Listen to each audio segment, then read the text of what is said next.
Ai, cadê você? Boa noite a todos, sejam bem-vindos. Semana Boa passada noite.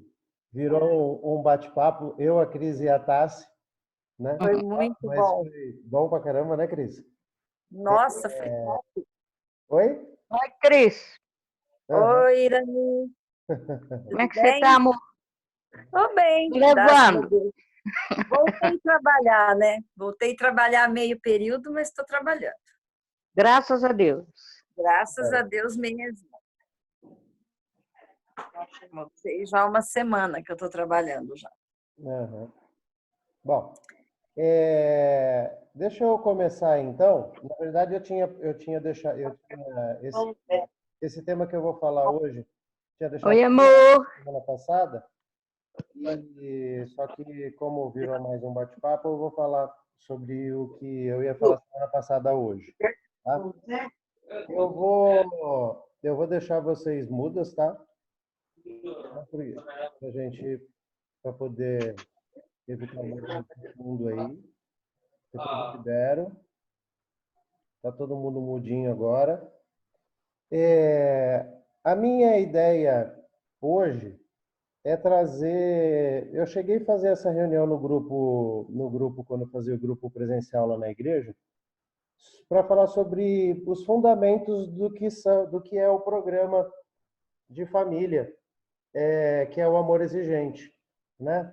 O que é o programa de recuperação da família, né? Porque por muitas vezes a família é, ela entende que quem precisa se recuperar é o dependente químico, é o adicto, é o alcoolista, e não consegue olhar para si mesmo e ver que adoeceu junto, né? Então, o Amor Exigente, logo nos primeiros capítulos do livro, ele determina alguns fundamentos bem básicos, não só para o reconhecimento da codependência, mas passos bem simples que podem ser dados para já começar a iniciar um processo de recuperação familiar.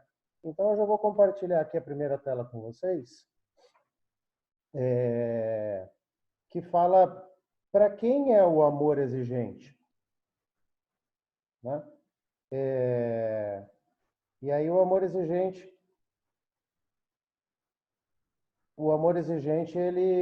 ele não é só para...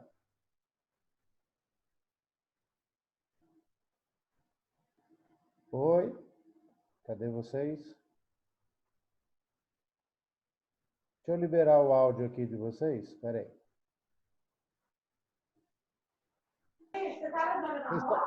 Estão me ouvindo? Estou. Sim. Então tá bom. Deixa eu continuar então. O amor exigente, ele já logo no primeiro capítulo ele já fala para quem que serve o amor exigente, né? O amor exigente é para quem?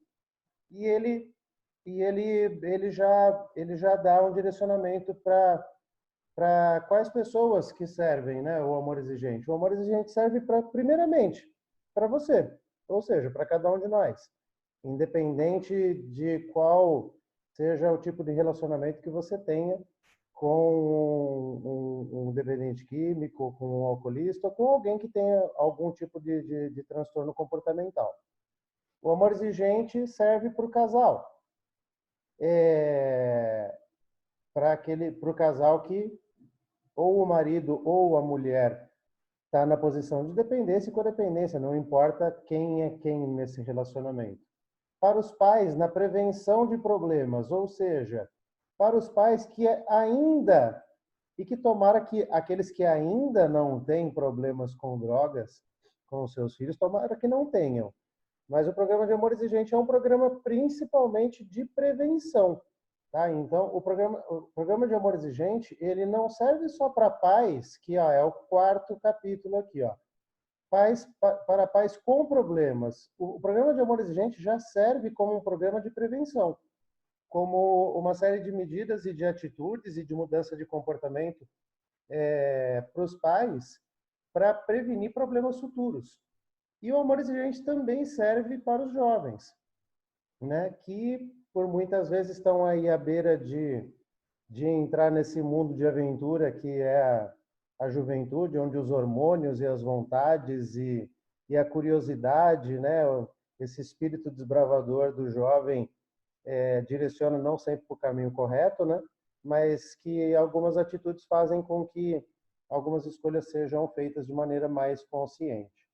E aí, quando eu falei que ia trazer o fundamento hoje, eu vou começar pelo por que que o amor exigente começa falando que o amor exigente é para você, independente de quem você seja, de qual posição que você ocupe nesse relacionamento que precisa ser trabalhado, tá? E aí vai estar é bem simples, são só 5 princípios, né? E já começa com uma pergunta crucial. O amor exigente serve para você. Então, como dar ao outro aquilo que não se tem?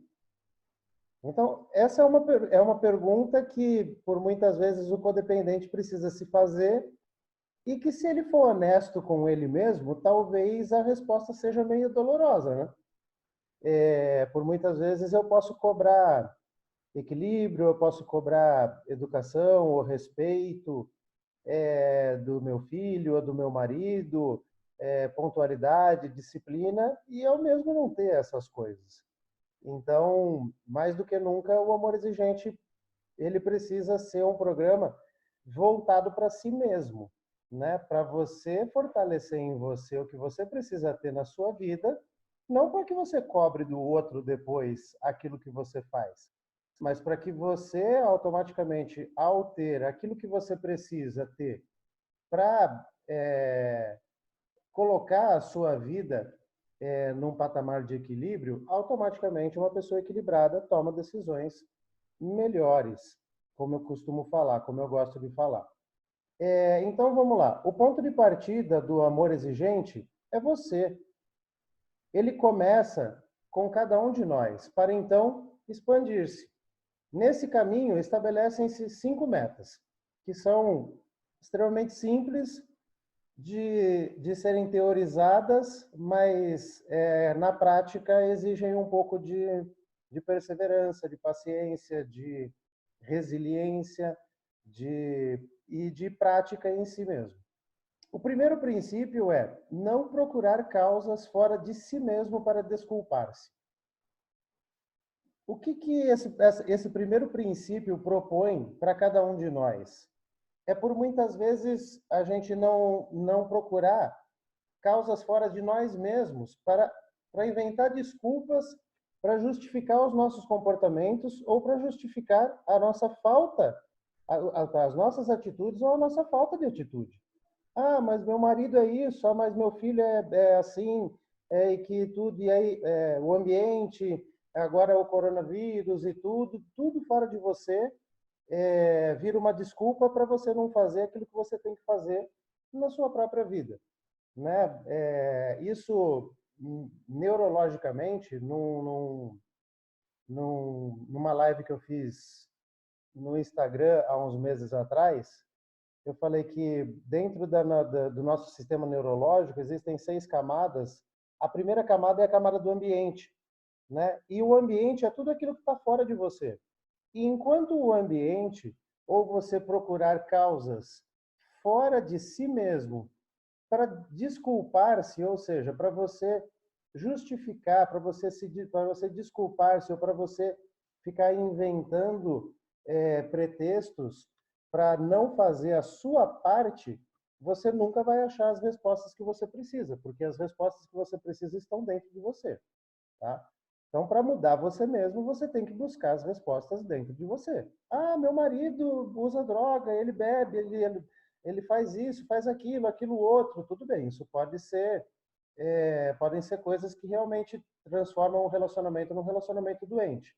Mas o seu equilíbrio, a sua espiritualidade, a sua capacidade de ser assertivo, tudo isso depende única e exclusivamente de você. Se você usar os outros como escora, como muleta para não fazer aquilo que é seu, você nunca vai conseguir viver a sua própria vida. Você vai viver a vida sendo o reflexo do que os outros proporcionam para você. O segundo fala responsabilizar-se por todas as suas atitudes. Então, olha como que um já direciona para o outro. A partir do momento em que eu deixo de buscar fora de mim motivos ou desculpas para justificar aquilo que eu faço ou que eu deixo de fazer, eu tenho que começar a assumir a responsabilidade por aquilo que é meu. O meu descontrole, a minha omissão, né? A minha permissividade, porque por muitas vezes as pessoas, principalmente mulheres, vivem relacionamentos abusivos porque têm maridos agressivos ou porque têm maridos que são descontrolados. Por muitas vezes elas vivem relacionamentos abusivos porque elas se permitem viver esse tipo de relacionamento, né? Porque ninguém é obrigado a viver um relacionamento abusivo, né? Então, a partir do momento que você se responsabiliza pela parte que te cabe, você automaticamente vê que, independente do comportamento do outro, você é responsável pelo seu, né? Terceiro, e que já vai também como um reflexo do anterior, fixar limites do que é aceitável, né? Quando eu falei de relacionamento abusivo, e seja ele marido, mulher, ou pai e filho, mãe e filho, é preciso que a gente saiba fixar limites daquilo que é aceitável para que a gente não viva relacionamentos abusivos, né? E já que o programa fala aqui em cima como dar ao outro aquilo que não se tem, fixar limites precisa começar com eu colocar limites em mim mesmo. Antes de eu querer colocar limite no outro, eu preciso determinar quais são os meus limites. Eu já fiz uma reunião falando sobre limites, acho que faz umas 3 reuniões atrás, né? Então, fixar limites, primeiramente, tem que ser uma coisa que eu faço comigo. Até onde eu estou disposto a ir, o que eu estou disposto a aceitar, quais são as lutas que eu me disponho a lutar, quais são aquelas que eu acredito que eu não sou merecedor, ou eu não quero, ou eu não estou disposto. Cada um de nós tem que estabelecer aquilo que é aceitável nas nossas vidas, né? Depois, a respeito disso, eu quero até falar com a Cleusa, porque eu lembro de uma partilha que ela fez no grupo em relação a ela e o Mauro. Mas vamos continuar aqui. O 4 é exigir que o comportamento, aqui está aceitável, mas estava errado, tá? Então eu até corrijo. Exigir que o comportamento inaceitável cesse. Então, a partir do momento em que eu identifico quais são os comportamentos aceitáveis e inaceitáveis, começando por mim, antes de eu querer que o outro cesse com o comportamento inaceitável que ele tem, eu preciso parar de ter os comportamentos inaceitáveis na minha própria vida. Eu preciso parar de fazer aquilo que faz mal para mim mesmo. Eu preciso parar de permitir que aquilo que não é aceitável para mim continue afetando a minha vida, né? Independente de quem venha, né? Então, é assim, exigir de si mesmo que os comportamentos que eu tenho e que são inaceitáveis, vendo pelo ponto de vista de princípios, vendo pelo ponto de vista daquilo que me faz a pessoa que eu sou. O que é aceitável, o que é inaceitável para mim, em primeiro lugar. E aí, quando eu determino essas coisas para mim, aquilo que é inaceitável, eu preciso procurar ferramentas e eu preciso procurar mudar meus comportamentos para aquilo que não é aceitável na minha vida, para que eu cesse esse tipo de comportamento. E a partir daí, quando eu deixo de ter determinados tipos de comportamento, fica mais fácil depois, de novo, você tentar impor ou você tentar conscientizar o outro sobre os comportamentos inaceitáveis que ele também tem, né? E para finalizar, não é preciso ser autoridade com solução para todos os problemas. É preciso amar e querer ajudar. E aí a finalização para mim é perfeita. A gente não precisa ter resposta para tudo, a gente não precisa ter solução, ninguém é super pai, ninguém é super mãe, ninguém é super esposa, ninguém é super marido, ninguém é super nada. O que é preciso é que a gente ame. E isso é o princípio bíblico mais forte que existe, né? Amar a Deus sobre todas as coisas e o próximo como a ti mesmo. E querer ajudar, para entender que ajudar é a melhor forma para eu ser ajudado, né? Então, quando eu entendo que amar não necessariamente determina você ser autoridade, porque você ama de várias formas, e a Cleusa, professora, né, eu tenho certeza que ela ama os aluninhos dela, por mais bagunceiros que eles possam ser. Em determinado ponto, é preciso que você exerça a autoridade, mas que não necessariamente essa autoridade precisa ser autoritária. Precisa ser uma autoridade com amor, com o intuito desse amor, em forma de autoridade, ajudar. Muito mais um amor que ajuda do que um amor que só repreende, sem mostrar que esse tipo de ajuda, no final das contas, é o que a pessoa, por muitas vezes, não consegue enxergar sozinha e ela precisa de você para fazer isso, né? Então, a família precisa entender o seu papel na hora de fazer essa troca, essa via de mão dupla, que é ajudar para ser ajudado, né? E que não deve ser feito em forma de barganha. Ah, eu faço isso por mim, aí depois você faz isso, depois você faz aquilo para mim, né? Eu faço isso para você e depois você faz alguma coisa em troca por mim. Não, a gente faz por amor. A gente faz por amor, com o objetivo de simplesmente de querer ajudar e descobre que ajudar é a melhor forma de ser ajudado, né? E aí, como sempre, eu separei um versículo bíblico para colocar aqui de duas formas diferentes, tá? Quando fala sobre autoridade, né? Não é preciso ser autoridade para que você ame, para que você ajude os outros, é preciso muito mais de sabedoria. E aí em Provérbios 24 vai falar que com sabedoria edifica-se a casa, e com inteligência ela se firma.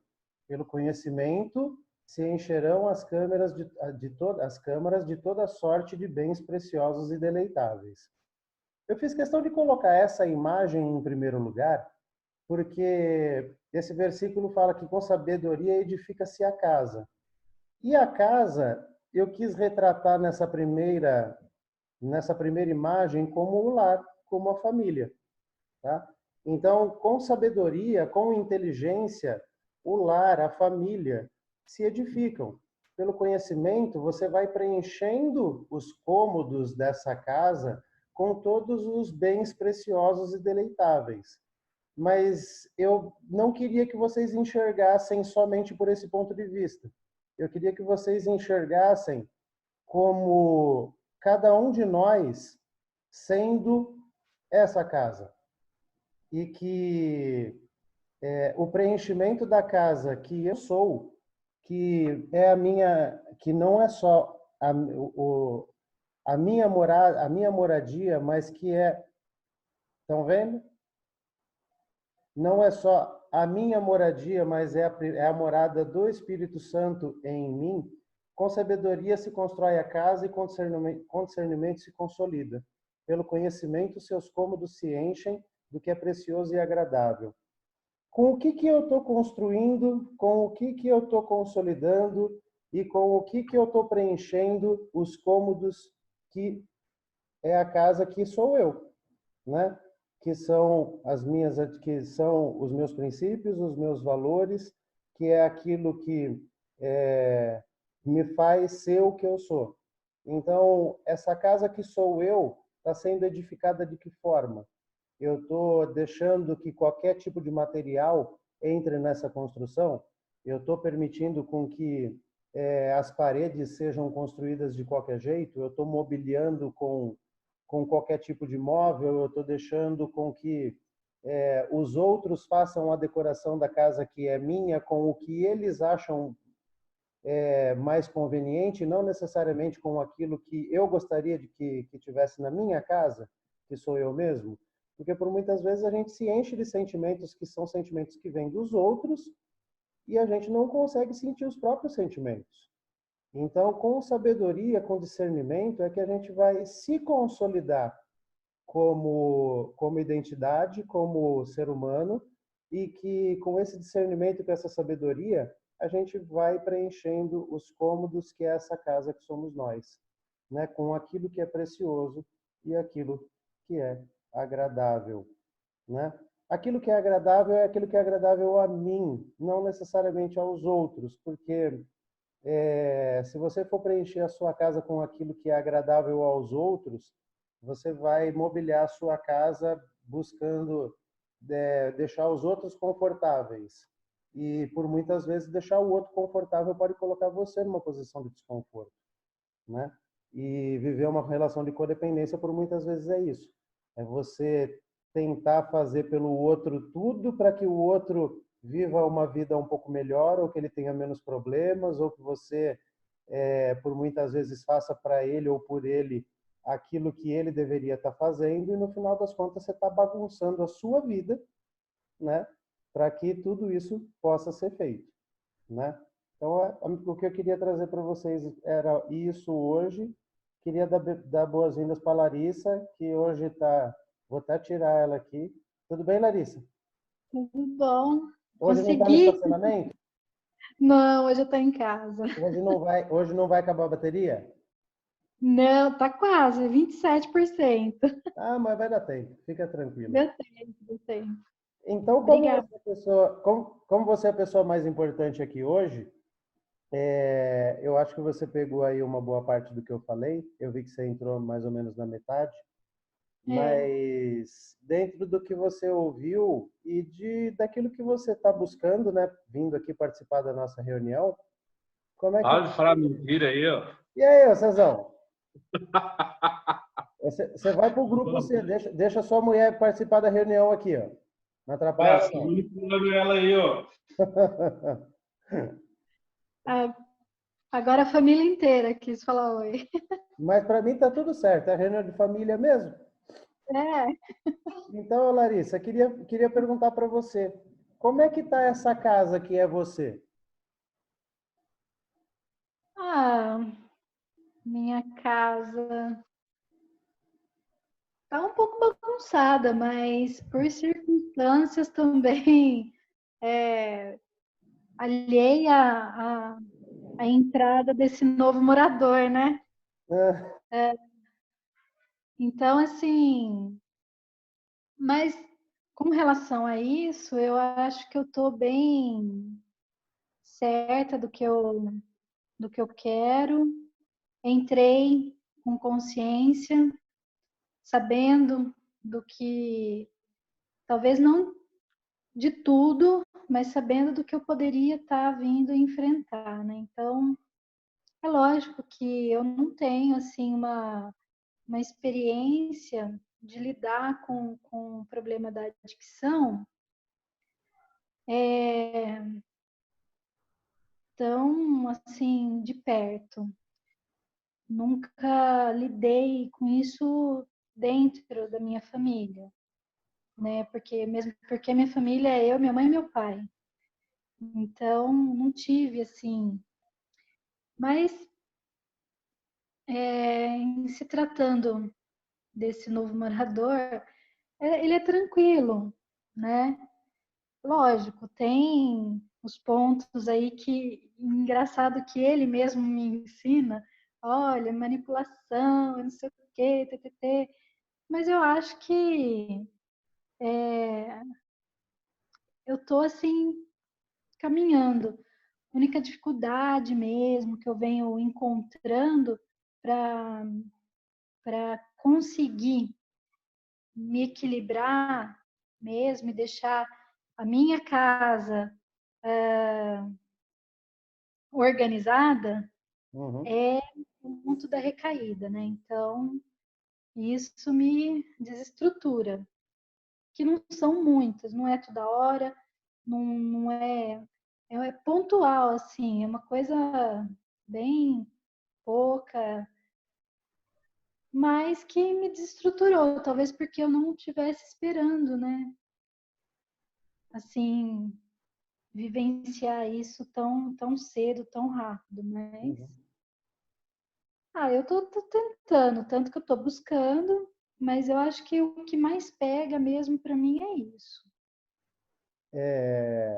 Legal você ter falado isso. Eu vou ser bem rapidinho assim no retorno, porque eu vou te dar para dar oportunidade para todo mundo falar.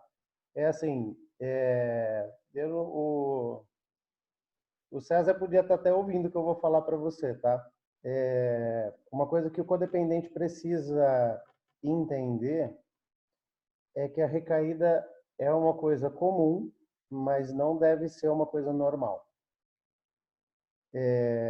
Infelizmente, a recaída é comum porque ela faz parte da realidade de 90% dos adictos, né? De cada 100 pessoas que entram no processo de recuperação, no máximo 10 vão conseguir permanecer limpas sem ter recaídas. Esse número, na verdade, ele cai até para menos 5%, tá? Depois de alguns anos. Mas o problema de se ver como uma coisa normal e não comum é a gente se habituar e acreditar que isso pode fazer parte da nossa vida, não só da sua, quanto muito menos da dele, tá? Uhum. Porque a vida não tem que ser vivida parceladamente, né? Eu fico bem um tempo, aí eu recaio, eu uso 2 dias, aí daqui a pouco eu fico bem um tempo, aí depois eu recaio, eu uso só 2 dias, e vai vivendo como se fosse carnê da Casas Bahia. No final das Não, contas, é assim, é a mesma coisa que você pegar para falar dessa casa, né, que você falou, que hoje tem um habitante novo, e é a mesma coisa que você faz uma faxina assim, que você lustra todos os móveis e que você deixa tudo brilhando, e aí você fica morando nessa casa durante um tempo, quando você chega num dia tá tudo virado de perna pro ar, né? É, não é aceitável, é aquilo que a gente falou no começo, né?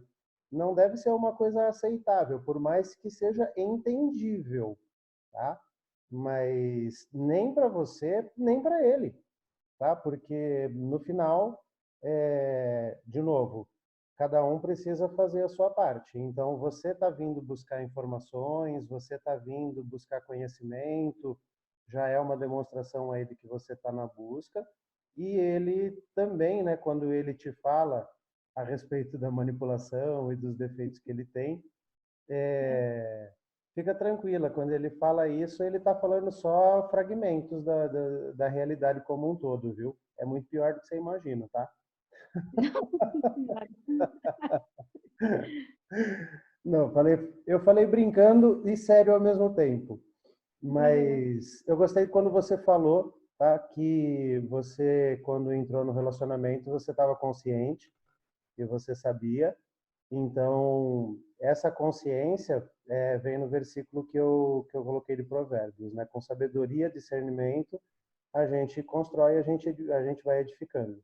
O ruim é quando a gente é ignorante, tá? E não só a ignorância, quando eu falo, não é ignorância de brutalidade, é a ignorância de você ignorar, de você não saber, de não ter conhecimento e por muitas vezes se resignar a continuar ignorante. Então, que você continue buscando aí ferramentas, tá? Para ir melhorando a sua vida, o seu relacionamento e a sua casa, tá? Espero que você continue participando aí das reuniões, enquanto a gente continuar fazendo aqui pela internet, e quando a gente tiver a oportunidade de voltar presencialmente, espero ter a oportunidade de você também ter, né, lá a oportunidade de estar com a gente, tá bom? claro, com certeza, vou sim. Obrigado, Larissa. Eu que agradeço. Eu, como falei, eu ia chamar a Cleusa, porque eu lembro de uma partilha né? Ela fez no grupo uma vez, eu não lembro se foi no Empatia, acho que foi no Empatia, que acho que teve uma época na sua vida, né, Cleusa, você e o Mauro se separaram ou quase se separaram, não foi? Sim. E aí me veio isso na cabeça exatamente porque, né, hoje quem vê vocês e quem conhece vocês e vê o casal lindo e maravilhoso que vocês são, é até difícil imaginar vocês terem passado por um negócio desse. Mas eu imagino que deve ter sido um momento onde cada um estava com uma determinada demanda e que precisou essa separação para que as peças voltassem a se encaixar de novo, né? Foi isso? Sim. São 29 anos, né, Emanuel? Hum. 29 anos é uma vida, né? Foi nosso aniversário de casamento esses dias. E eu sou uma pessoa bem autêntica. Eu sou o que eu sou, né? E eu sou assim em todo lugar. Eu sou muito sincera, né? E eu não sei ser hipócrita, né? E o relacionamento realmente tava desgastado, né? E eu estava cansada, trabalhando 2 períodos, e ele não me ajudava em nada em casa, eu não tinha faxineira, né? Eu com as 3 crianças, a Ruth ainda não era casada, e chegou a esse ponto de eu falar, ó, e só no joguinho de computador, se enterrava, né, no computador, e a vida dele era aquela, trabalhar e aí eu fiquei um mês fora de casa. E assim, ele quase morreu, né? Porque ele viu a dependência que ele tinha de mim, né? Foi bem sofrido, assim, para todo mundo, para as crianças, para nós dois. E aí eu acabei voltando, né?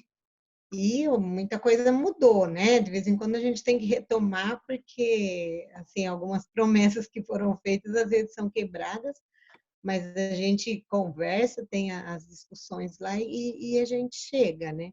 Uhum. Mas eu queria, assim, falar do amor próprio, né? Que você fala como que a gente dá aquilo que a gente não tem, né? Uhum. A palavra de Deus diz que eu tenho que amar o próximo como a mim mesmo. Se eu não gosto de mim, se eu não cuido de mim, como que eu vou amar o meu próximo, né? Uhum. Tem que começar de mim.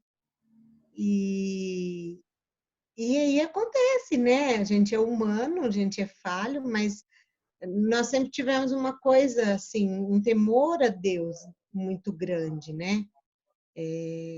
E eu creio que isso, Deus vai, Ele conserta. Eu falo que Deus é especialista em consertar as coisas erradas que a gente faz, né? Ele vai e conserta e tudo ficou bem.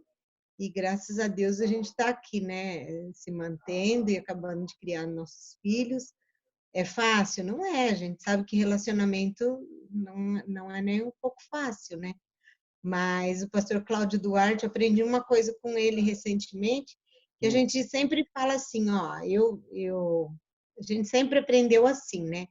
Eu não caso para ser feliz, eu caso para fazer o outro feliz. E o pastor Cláudio, ele explica que está errado as 2 formas de pensar. Você Uhum. não casa para ser feliz e nem para fazer o outro feliz.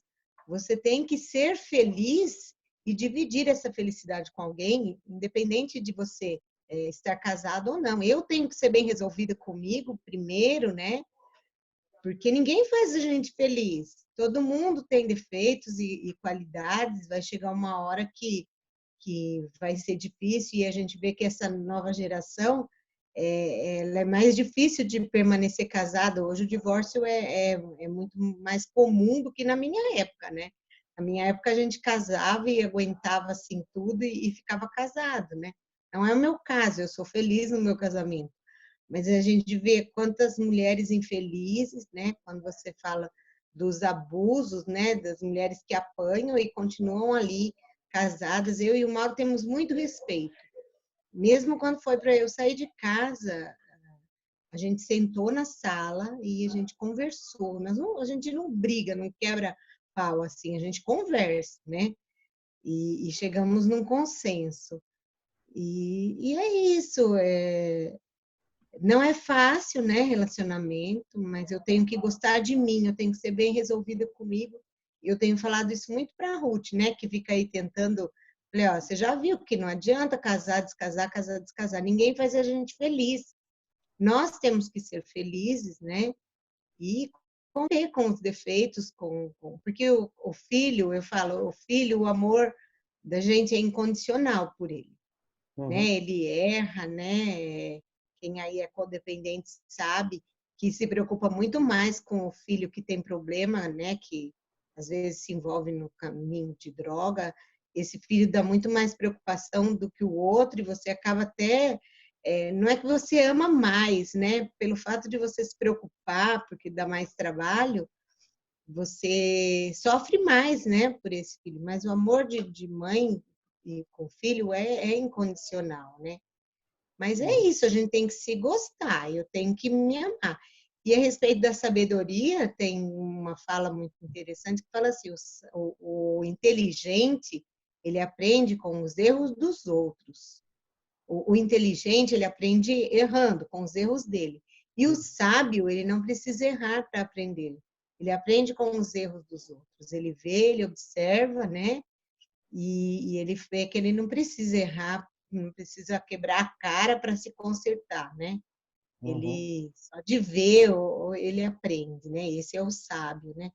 Então, que Deus possa dar sabedoria para nós lidarmos com toda essa situação, né, de família, não é fácil, Uhum. mas que Deus esteja dando sabedoria para nós, como Salomão pediu, se a gente tiver sabedoria, as coisas acontecem, né? Eu fico preocupada com os irmãos que falam que estão preocupados com isso de coronavírus, que enfraquece na fé.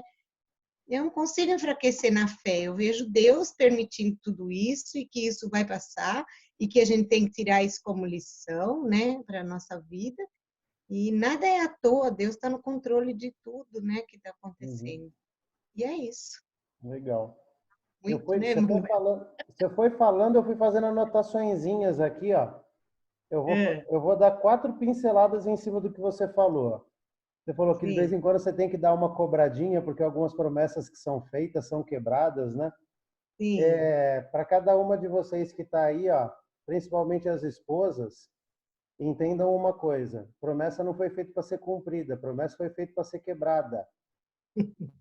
Porque quem quer não promete, quem quer faz. Então é assim, não vivam uma vida de promessa. Vocês não são eleitores e o marido de vocês não é político, tá? Para ele viver prometendo e vocês viverem acreditando em tudo quanto é promessa que eles fazem. A segunda coisa que você falou, Deus é especialista em consertar, né? Na verdade, Deus é especialista em dar novas oportunidades. A gente erra, erra, erra, erra e não necessariamente ele conserta. Ele dá novas oportunidades para que a gente acerte, né? Porque essa é a graça do livre-arbítrio, né?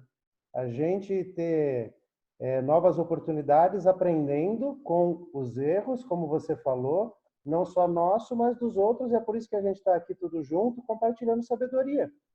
Porque a partir do momento em que cada um vem aqui e fala um pouco de si, isso se torna sabedoria para que o outro aprenda, né? Não com os próprios erros, talvez aprenda, né, com o erro dos outros ou aprenda com o acerto dos outros, né? E para finalizar, você falou de um cara que eu amo, que é o Cláudio Duarte. Hum, Cláudio Duarte fala que realmente a gente não tem que casar para fazer ninguém feliz. O Cláudio Duarte fala que a gente tem que ser feliz. Se você não conseguir, se você não for feliz, você e Deus, não imagine que ninguém vai entrar na sua vida para te fazer feliz. Ah, o marido pode te ajudar? Pode. Ele mais atrapalha do que ajuda, tá? sim.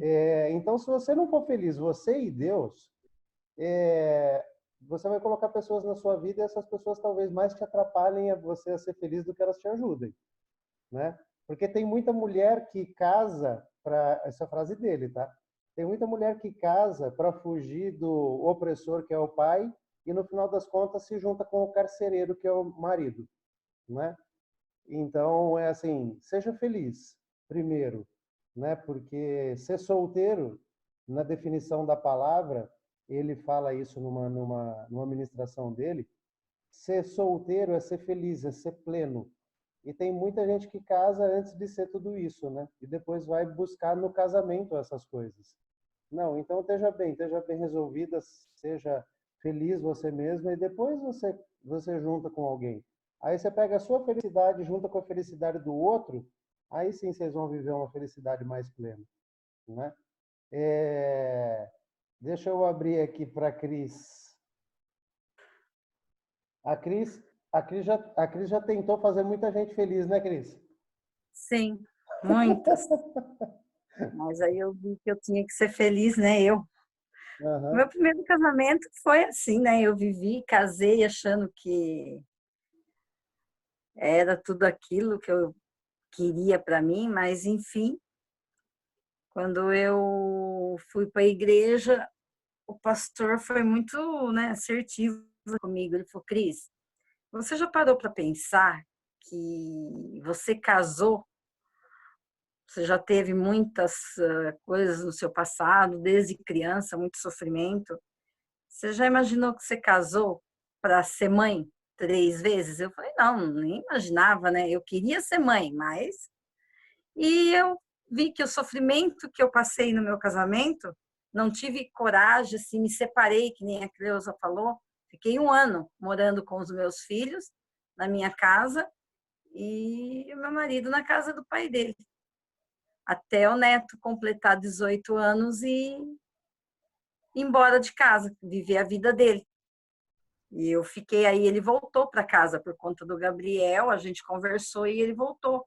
Como diz, ele me prometeu que voltaria e seria tudo diferente.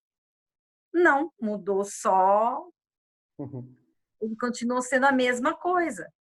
E eu não sabia como escapar daquilo. Todo mundo falava que casamento era para sempre, que eu tinha que seguir o meu marido, eu tinha que fazer tudo o que ele queria, eu tinha que ir onde ele ia, eu tinha que estar... E eu achava que os lugares que ele ia não me fazia bem, porque não podia, eu tinha que ir com meus filhos e levar meus filhos num campeonato de sinuca, levar meus filhos não era coisa que eu tinha. Eu achava que eu não ia. Aí eu era criticada por isso. Eu falava, e eu não sabia por onde começar. E a minha mãe sempre falava: calma, que um dia você vai ser feliz. Fui feliz de uma maneira terrível, dolorosa? Sim, eu perdi um filho, depois cuidei 2 anos e 9 meses de um homem de 45 anos, numa cama, dando banho, trocando. Quando ele morreu, que eu enterrei ele, eu falei: cara, e agora? Todo mundo falando que eu não ia conseguir viver sozinha, que eu não ia ter que ficar morando ou com a minha mãe ou com a minha sogra. Eu peguei e meti a cara, fui viver sozinha, aluguei um apartamento, assim, num estalar de dedo, imobiliei e fui viver minha vida. Vivi 5 anos sozinha. Estava feliz? Conheci... Hã? Estava feliz? Era, eu passeava, eu tinha minha vida, eu não dependia de ninguém. Para você ter uma ideia, eu fazia o que eu queria. Eu fazia comida em casa quando a gente se reunia, as meninas do salão, para conversar. Porque quando eu mudei para o apartamento, o meu botijão de gás durou 2 anos. Então, eu falei: nossa, eu comia fora todo dia. Eu comia se eu queria, eu tomava café, eu pedia pizza, eu era feliz. Uhum. Conheci um outro marido que vivia 2 anos e meio, bem assim, entre aspas. Fui tentar ajudar, ele não quis ajuda, eu mandei ele embora. E continuei a minha vida. Ele saiu do tratamento, voltou, foi aí que eu conheci o amor exigente. Foi através dele, agradeço ele por isso. Porque com o amor exigente, eu comecei a enxergar algumas coisas. Até um dia que eu falei para ele: olha, que você pode se arrepender e eu posso ou sair por essa porta e não voltar mais, ou você sair e não voltar mais. Ele riu de mim. Ainda eu me lembro que eu... Então, eu me lembro que eu falei para você, Manuel, eu chamei ele de adicto burro. porque ele não estava usando e nem bebendo, mas ele estava mudando o comportamento dele. E eu, por conhecer o amor exigente, eu já percebia que aquele comportamento dele ia estragar eu em algumas coisas. E eu não queria. Aí foi onde aconteceu. Eu falei para ele tomar cuidado, ele não tomou, ele foi embora. Eu não tive um momento de recaída dele. Quando ele recaiu, já não estava mais comigo. Enfim, conheci o Milton, teve um desconforto, eu dei um tempo para ele pensar, ele disse para mim, prometeu que ia ser diferente. Cara, passou meses. Ele começou tudo de novo. Começou tudo de novo. Eu falei, não vai ficar assim. Eu desliguei o telefone na cara dele, ele ligou de volta, eu não atendi. Ele ligou, eu não atendi. Aí ele ligou de novo, ele falou para mim se eu não ia falar, se eu não ia fazer o que ele pediu. Eu falei, não. Foi aí que, de novo, ele quis se separar, disse que não queria mais saber. Pois ele tentou pedir de novo. Daí eu falei, não, cara, agora você vai ser tratado como os meninos da clínica. Quando eu for lá na clínica, vai ser, oi, Milton, tudo bem? Oi, Milton, tudo bem? E ele me surpreendeu, porque a gente conversa como Cris e Milton, a gente dá muita risada, ele pede ajuda, hoje mesmo ele me pediu ajuda sobre uma coisa que ele tem que resolver, ele me perguntou o que eu devia fazer, o que eu faria no lugar dele, eu dei a ideia. Domingo ele comprou o camarão para fazer o almoço para minha mãe, ele almoçou com a gente, acabou de almoçar, foi embora de boa. Então eu acho assim, o amor exigente, ele ajuda muito. E a gente também se ajuda muito, porque eu quero ser feliz. E eu tô feliz. Eu tô feliz porque hoje eu posso fazer tudo sem saber que tem alguém que não vai gostar de certas coisas, mesmo sendo certa, não vai gostar. Ontem eu falei para ele, quase que eu fui com o Gui na feminina. Ele quis jogar um desconforto em cima de mim, eu falei para ele, olha aí o que você vai falar para você não ouvir o que você não quer. Aí ele deu risada, ele falou, tô brincando, você, lógico, é sua vida, que nem você fala, que nem você falou, que aqui é sua vida, a clínica é sua vida. Mas é assim, hoje eu não faço nada que a pessoa vá sentir desconforto. Se eu tô bem, se eu tô fazendo para mim, eu me sinto muito bem. O nosso amigo lá pediu, exigiu que eu fosse lá hoje. Não é assim. Não é ele que tem que exigir que eu vá a hora que ele quer. É a hora que eu quero, porque eu não faço mais o que vai agradar os outros, eu faço o que vai me agradar. E eu estou muito feliz porque o meu filho a gente está super bem também. Eu nunca abandonei meu filho cresceu, meu filho virou gente, virou homem, virou pai, é um paizão maravilhoso. A gente vai passar o Dia das Mães junto. Espero que esse ano eu não consiga ter aquela dor que ele já falou, mãe, você vai lá em casa por conta da menina, ele não está saindo, né? Por conta de tudo que ela já sofreu antes de nascer e agora, né? Ele não quer sair com ela. Mas eu vivo com a minha mãe todo dia, então Dia das Mães com a minha mãe todos os dias. E com ele eu vou viver domingo. Eu já vivi um domingo inteiro com ele, um feriado inteiro com ele. Vou viver esse domingo de novo. Não tem ninguém para mim falar, eu vou ficar um pouco com meu filho e depois... Não, eu vou ficar até a hora que eu achar que tá bom. E é isso aí, gente. Eu vivi uns desconfortos, mas hoje eu sou feliz. Sou muito feliz. Muito grata ao amor exigente, muito grata ao terapeuta, que é excelente na minha vida, que às vezes eu vou fazer alguma coisa, eu lembro nas palavras que o Emanuel sempre me falou, aí eu dou um passo atrás e falo algumas coisas que deixam a pessoa balançada, daí a pessoa vem, conversa comigo, eu consigo me embarulhar e nem embarulhar os outros mais. E estou feliz assim. Que bom. Que a É só isso. felicidade dure, que essa felicidade significa vida, né? Você falou, eu vivo hoje, né? A vida que você quer viver. Na verdade, essa é a vida, e a vida em abundância que a gente tem que ter com a gente mesmo, né? Sim, Jesus veio para nos oferecer vida, mais vida e vida em abundância, mas essa vida precisa partir de nós, né? De dentro para fora. Ninguém sim, vai exatamente. proporcionar abundância na sua vida. Você tem que tornar a sua vida abundante, né? Sim. A gente só consegue fazer isso quando a gente olha para nós mesmos, né? Que é o que você Então, e faz muito agora? bem. Então, Agora é só esperar acabar tudo isso aí, porque eu estou morrendo de saudade da igreja, os cultos estão me fazendo falta, as clínicas estão me fazendo muita falta.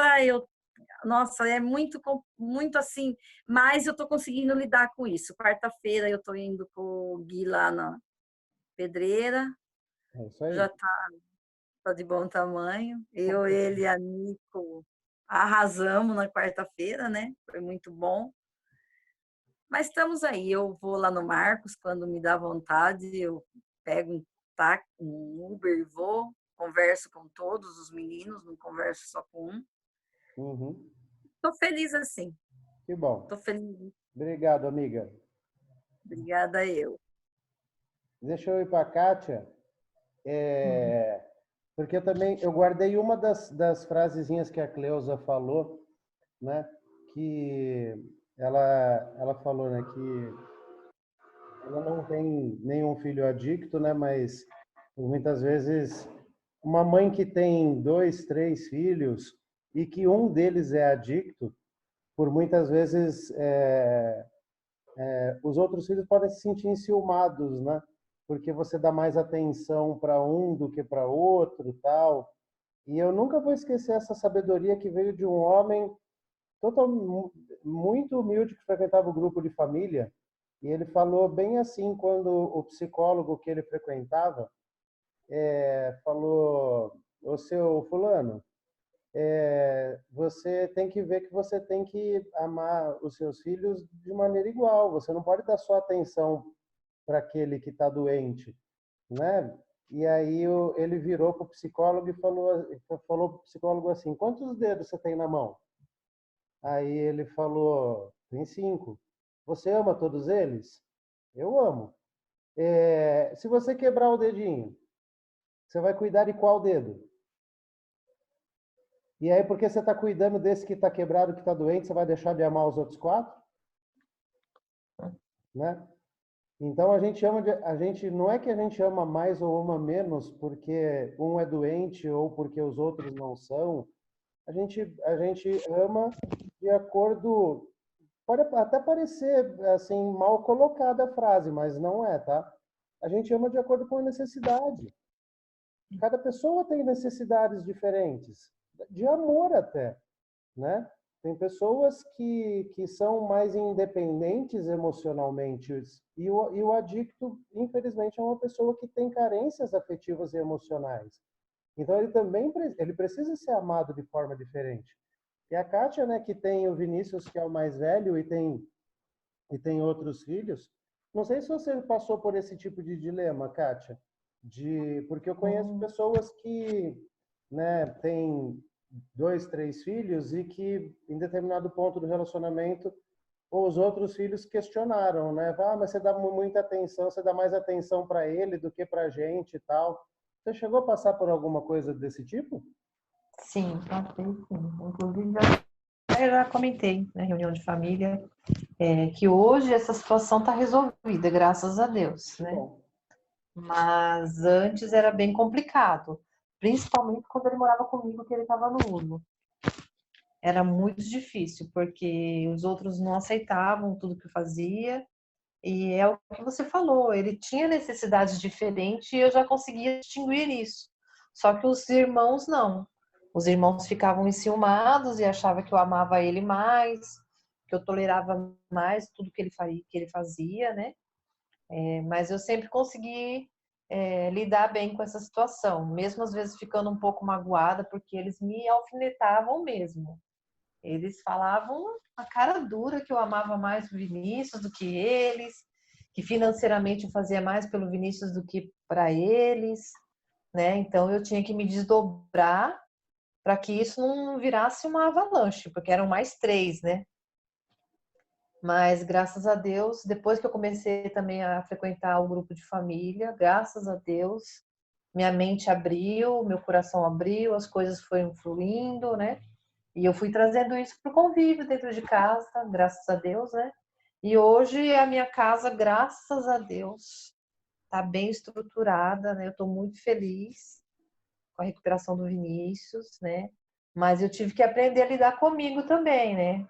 Com as minhas emoções, com o que eu podia deixar acontecer, né? Até o meu último relacionamento, eu cheguei a conversar com você, que ele fazia muitas exigências, né? Não pode isso, não pode aquilo.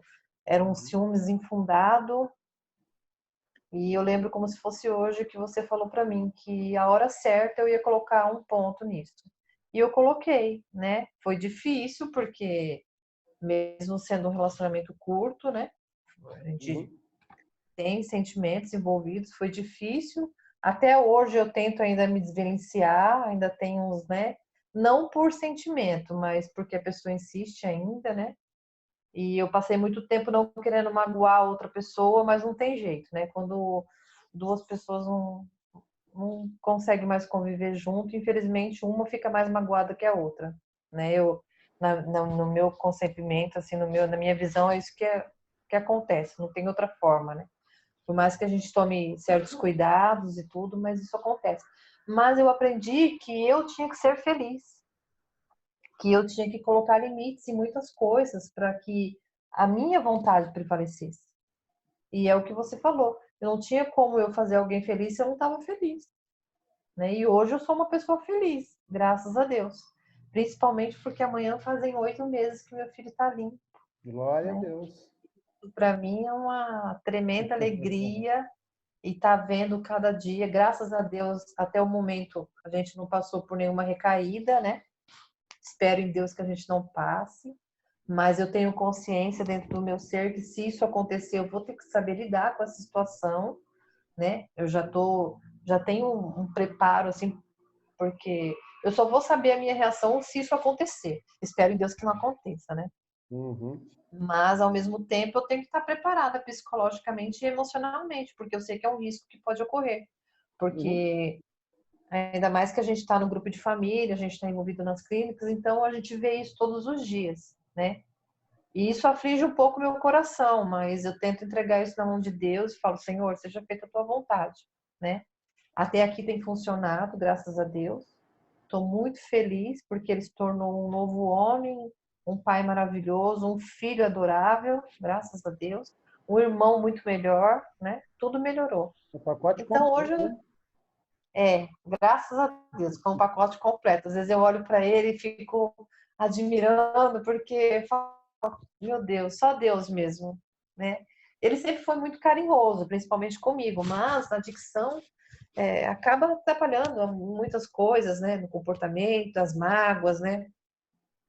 E no sofrimento também, né? Mas hoje, graças a Deus, tudo tá bem, mas tudo começou a melhorar a partir do momento que eu comecei a cuidar de mim, né? A pôr limites até em mim mesmo, no que eu podia, no que eu não podia fazer, né? E aí a coisa foi fluindo, graças a Deus. Hoje eu sou uma pessoa feliz, graças a Deus e graças ao grupo de família, não canso de me dizer, e graças a você, que é um terapeuta maravilhoso, como a Cris falou, porque todas as vezes que eu procurei resposta, você teve uma para me dar. Graças a Deus. É só Deus, viu? No final das contas, é assim, a resposta vem sempre dele. É que, né, Ele te usa, né? eu estou sempre à disposição dele, eu falo, me usa.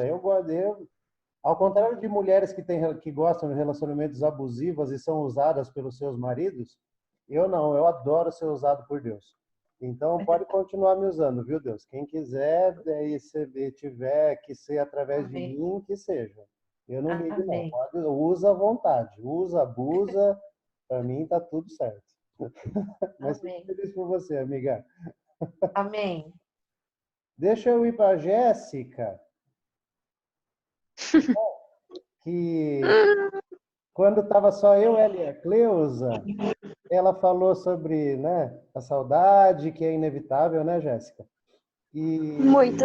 E a Kátia falou sobre as emoções, né? Sobre a gente estar equilibrado emocionalmente. A saudade, Aham.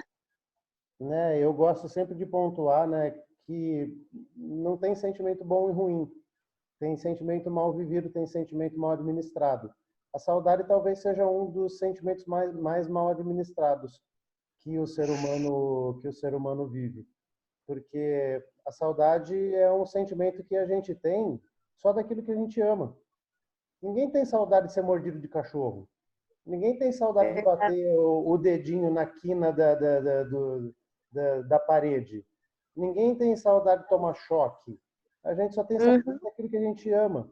Então, se a gente canalizar essa saudade, que num primeiro momento ela tem um viés negativo, mas a gente canaliza ela para que ela se transforme numa força transformadora dentro de nós, a gente fortalece o amor e o sentimento e aquilo que faz com que a gente sinta saudade, né? Então a saudade acaba se tornando um combustível para que a gente fortaleça os sentimentos benignos dentro de nós.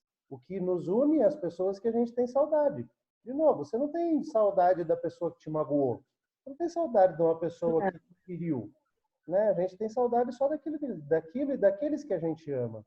Então, que você consiga aí equilibrar a sua casinha emocionalmente e saber que, como eu não lembro, acho que foi a Cleusa, né, que falou, não lembro, que tudo tá sob o controle de Deus, né? Nada foge do controle dele, inclusive as nossas Não tô batalhas, te ouvindo.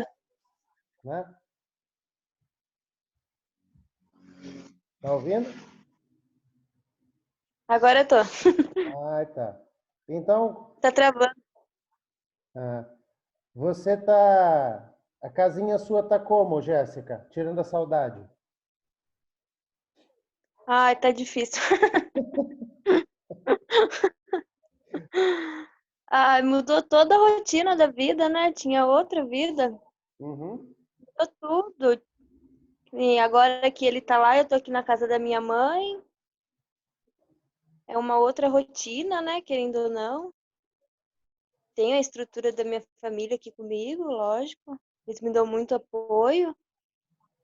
Mas é tudo diferente, né? Tô na rotina deles, na verdade. Eu tinha uma outra rotina lá, com o Márcio. uhum. É difícil, né? Porque nosso relacionamento sempre foi muito turbulento. Conheci ele muito nova, mas a gente nunca ficou tanto tempo assim separado. Nunca fiquei tanto tempo assim sem ver ele. Falo com ele, mas coisa muito rápida. Tá tudo muito na novidade pra gente. Mas tá difícil, não é fácil não. Eu tava conversando com a minha cunhada essa semana. Hum, Falei pra ela que só quem gosta de verdade sente tanta falta assim, né? Porque eu achava, quando eu fui lá, resolvi ajudar ele, a internar ele, eu não achava que era tudo isso, né? A gente não imagina que seja assim tão difícil. A gente sabe que vai ficar sem a pessoa, mas sabe que é para melhora da pessoa. Acha que vai ser menos doloroso, né? Mas com o passar, passa a primeira semana, você tá bem, vai passando a segunda, terceira, daí vai ficando difícil, porque daí você fica sem a pessoa, sem aquela rotina que você tava com a pessoa, fica difícil. Tá é sendo difícil, fácil, não. é difícil, mas eu vou te deixar. Eu vi uma pregação ontem que eu nem terminei de ver. Eu vou ver ela de novo hoje. Olha, tá entrando alguém aqui agora. Eu vou te deixar uma frase de uma pregação que eu estava vendo do Thiago Brunet ontem, e que eu nem terminei de ver, mas ele falou uma frase que, assim, que eu tive que anotar. Algumas coisas eu preciso anotar para não esquecer. Ele falou que quando você sobrevive às suas tragédias e você potencializa o que sobra, é aí que vão acontecer os milagres na sua vida, tá? Então, esse momento que pode estar parecendo um momento de angústia, de dor, de tragédia para você, se você enxergar aquilo que sobrou de bom dentro de você, e você, como eu falei, potencializar isso que sobrou de bom, é a partir daí que o milagre vai acontecer. E o exemplo que ele deu, para quem conhece a Bíblia, é o exemplo de Ruth. Tá?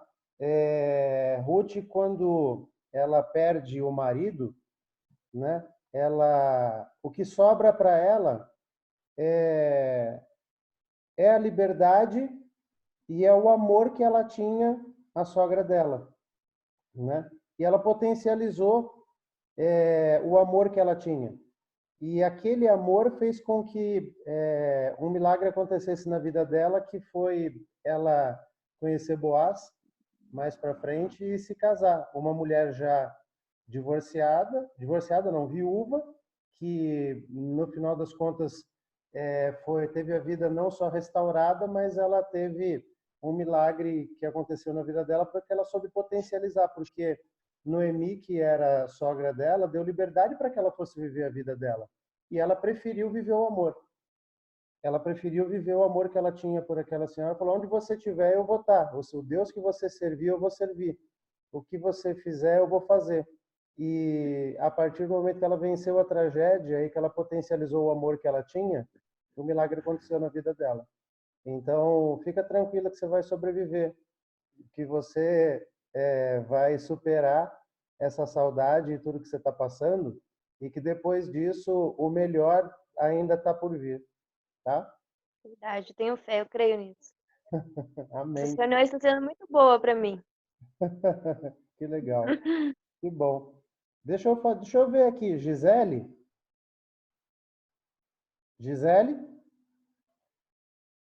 Entrou aqui, Gisele Ferreira.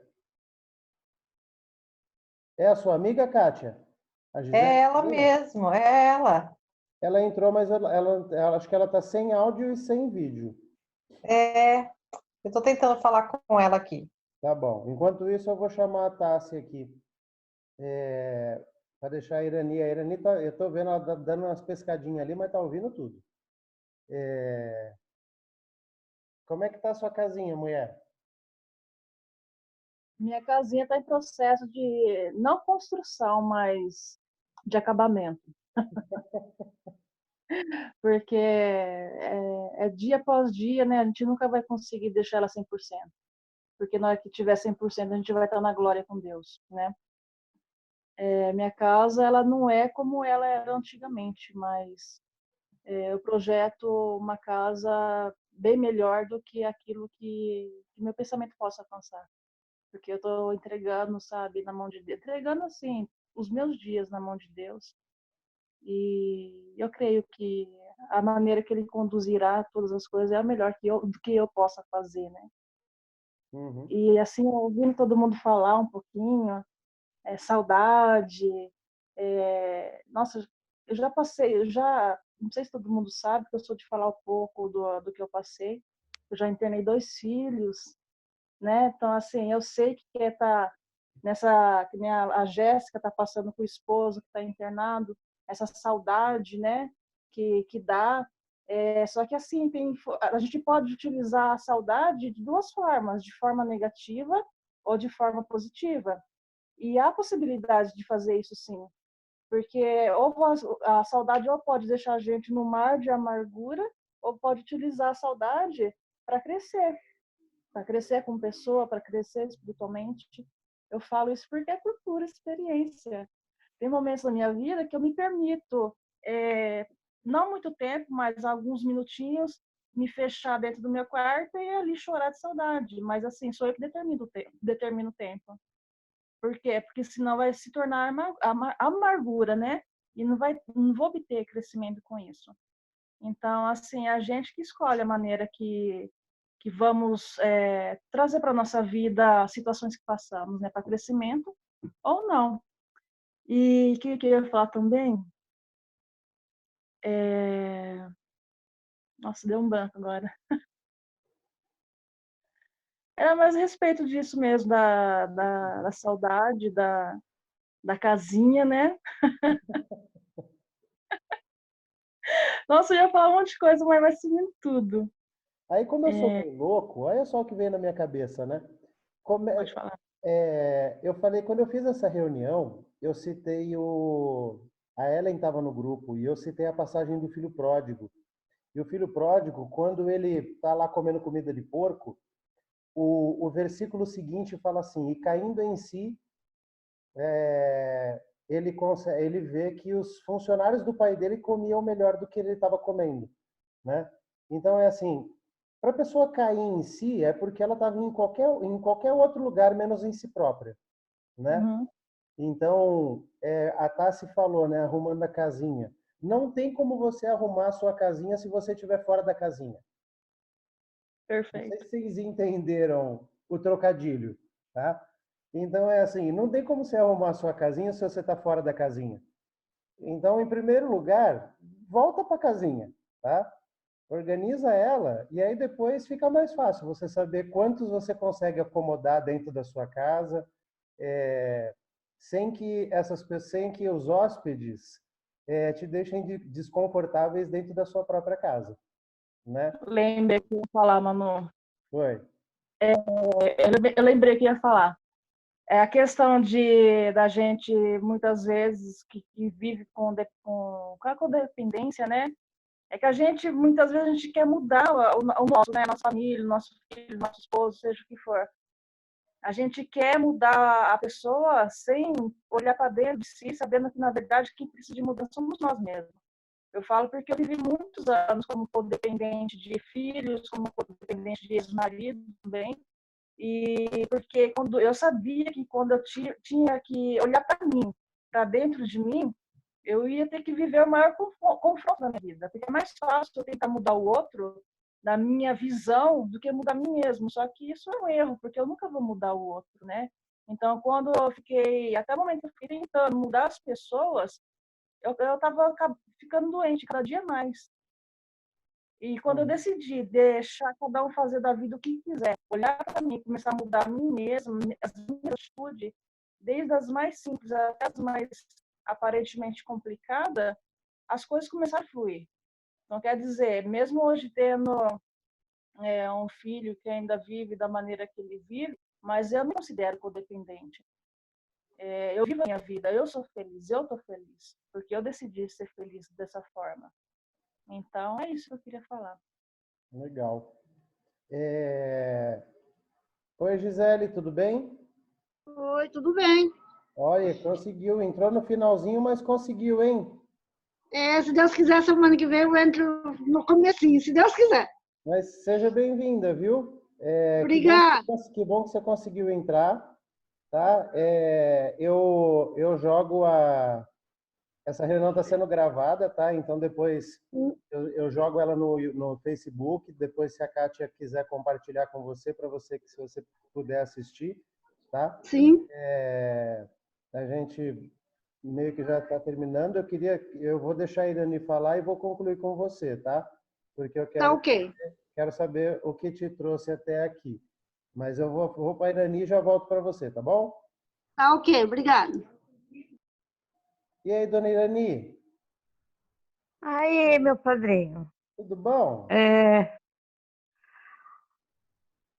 A minha casinha tá uma puta de uma confusão.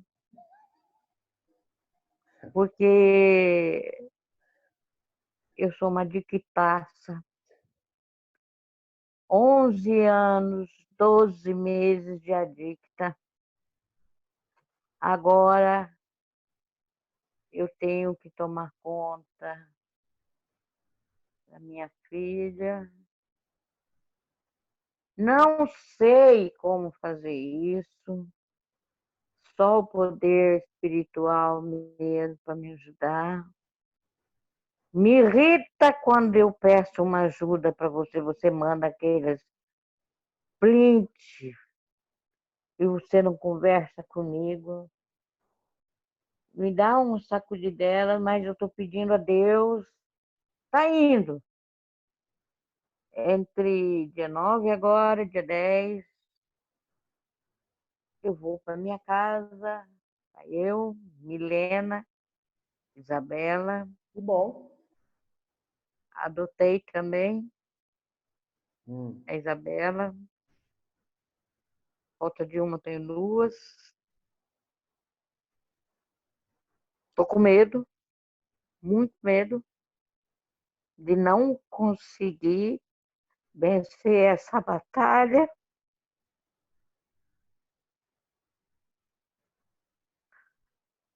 Força. Mas estou aí na luta. Não está sendo fácil. Passei por coisas que eu não gostaria de passar. Estou agindo pela fé, mas na realidade não era isso que eu queria. Mas eu tenho que fazer isso. Eu tenho que fazer isso porque Deus mandou eu fazer. É assim, é a última chance que eu tenho de fazer algo pela minha filha. A dor é grande, Uhum. está doendo.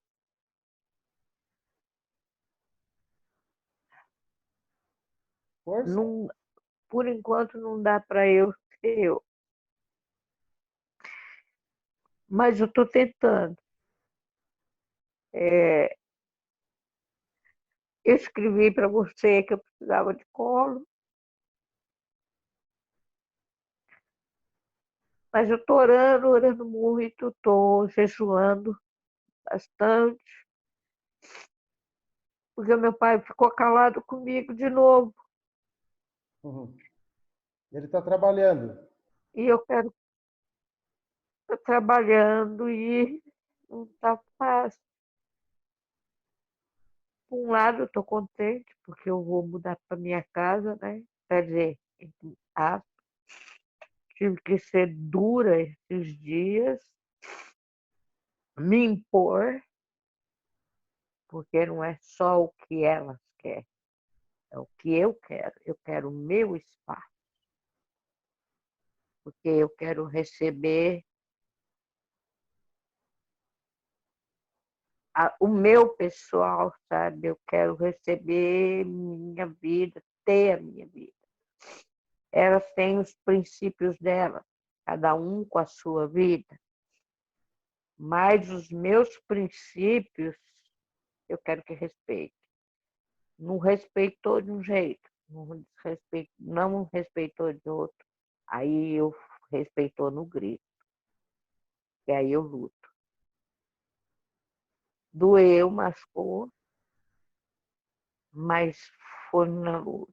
Se eu um dia tiver que ligar e falar assim, padre, arruma um cantinho para mim, é porque o barco virou e eu não consegui levar ele adiante. Está nesse pé, mas eu tenho fé, porque Deus falou para mim que vai dar tudo certo. Então já Mas no deu. momento não tem nada certo. Se ele falou para você que vai Tomei dar certo, é porque já deu certo. Já deu. Eu sei que não consegue ver ainda, tá? Você falou aí de Pois barquinho. é por isso que eu quero que ele fale comigo. Você falou de barquinho, eu vou dar uma ajuda que eu vi nessa ministração ontem. Então, aqui dá vontade de... Ah, fala. Pode É falar. hora que dá vontade mesmo de abandonar tudo e meter o pé no balde, como diz o outro, e que, desculpa falar, que se foda as duas e eu vou viver minha vida. que agora, no momento, tenho 57 anos e não aguento muita coisa. Ao mesmo tempo, Deus, através de Jesus, fala para mim. E tudo que você aprendeu. Agora que você pode fazer alguma coisa por alguém, você vai abandonar? Aí eu tenho que voltar para trás e fazer o que eu quero. Estou parecendo aquele que foi engolido pela baleia e foi jogado em nele, Jonas, quem sabe? Eu não quero, mas daqui a pouco, Jonas, daqui a pouco eu vou ser jogada em mim. Estou fazendo contra. Contra não, né? Não é minha vontade, é a vontade de Deus. Dói. Agora está doendo. Mas, porém, entretanto, como eu sou uma guerreira, em nome de Jesus, só amém. por hoje eu vou enfrentar mais essa batalha. A palavra fala, eu tudo posso naquele que me fortalece.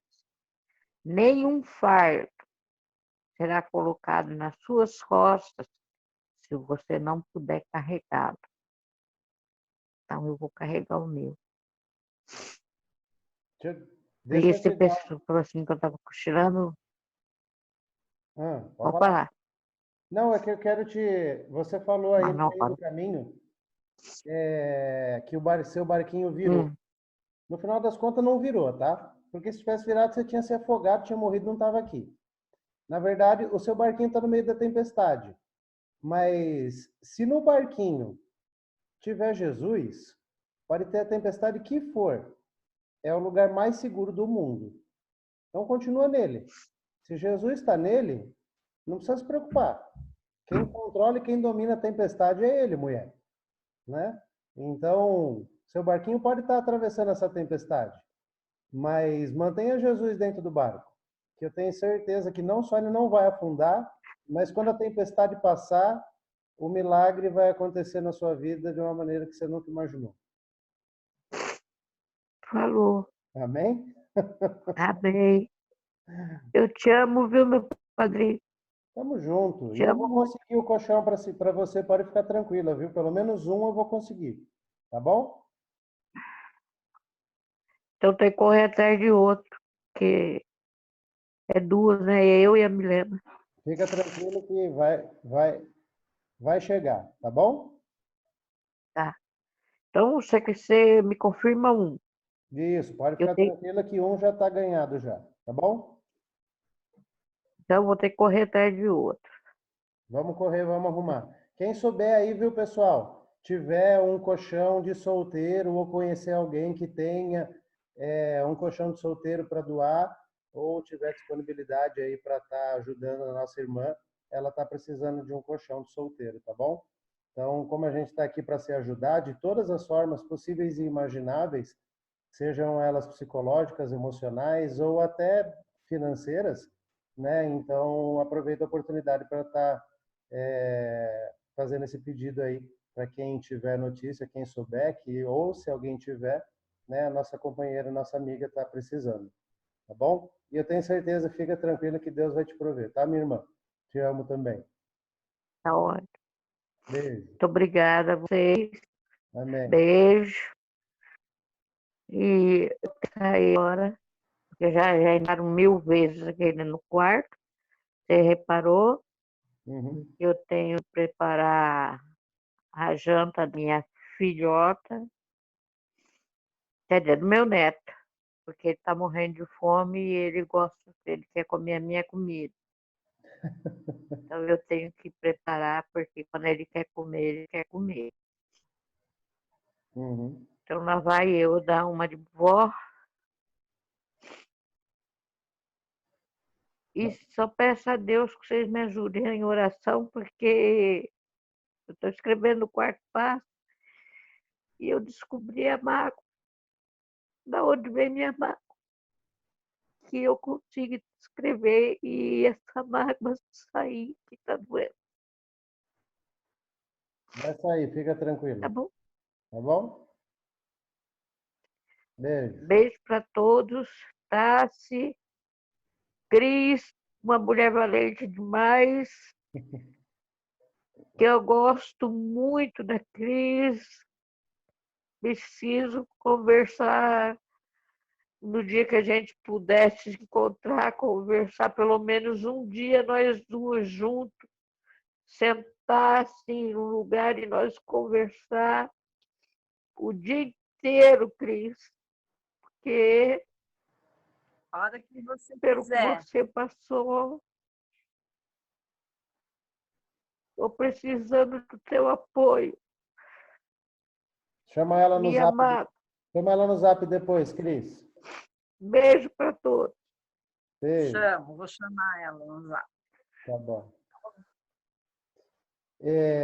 Gisele, Oi.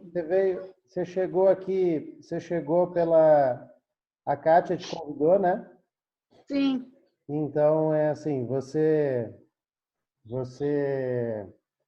está chegando procurando ajuda para quem? o meu esposo. Uhum. Então, tá bom. Eu vou...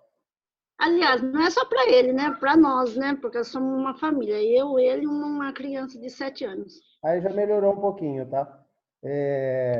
Porque eu já ia ter que começar chamando sua atenção logo na primeira reunião, mas não vou precisar, então. Não, eu já conheço, assim, já participei do Amor Exigente.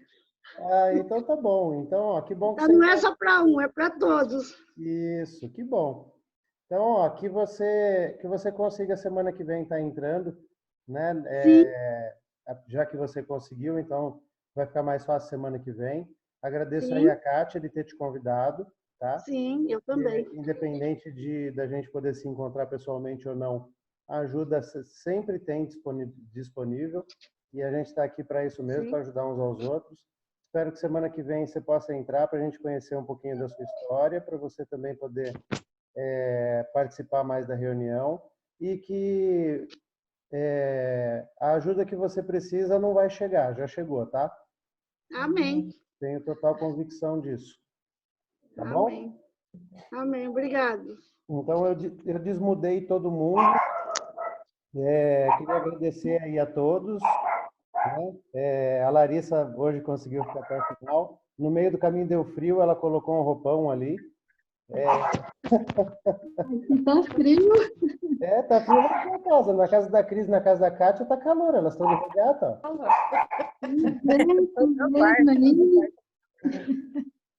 Mas aí, ó, como hoje a Larissa, que praticamente está participando também da primeira reunião, né? Porque da outra vez você ficou só um pouquinho, e a Gisele também. A gente termina a reunião com a nossa oração, tá? Eu vou falar umas palavras e aí vocês repetem depois de mim, tá bom? Estão ouvindo? Oi, Sim. tá me ouvindo? Vocês estão me ouvindo? Ler um trechinho aqui de uma... De vez em quando falha. Mas... Eu queria ver se o Emanuel...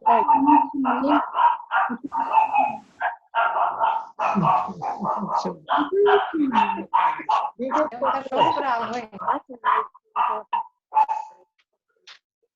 Então, vocês estão me ouvindo? Estão me ouvindo? Sim, eu tô. Então tá bom.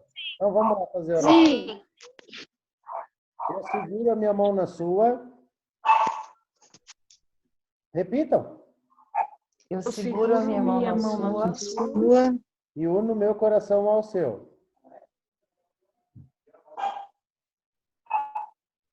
e uno meu coração. Coração ao Para juntos podermos fazer Para juntos Podemos fazer tudo aquilo que sozinho eu não consigo. tudo aquilo tudo que sozinho não consigo. Concedei-me, Senhor, concedei, Senhor, a serenidade necessária a serenidade necessária Necessária para aceitar as coisas para Para aceitar as coisas as coisas que eu não posso modificar. que eu que eu não não posso posso modificar. modificar. Coragem Coragem para modificar aquelas que eu posso para modificar aquelas que eu posso Aquelas que eu posso, e sabedoria e sabedoria para distinguir umas das outras. para distinguir umas das outras. Força, fé e alegria. Força, fé e alegria. E alegria. Obrigado, pessoal. Boa noite a todos. Obrigada, boa noite. Até terça-feira que vem. Até Se Deus que quiser. vem. Beijo. Beijo. Tchau. Tchau.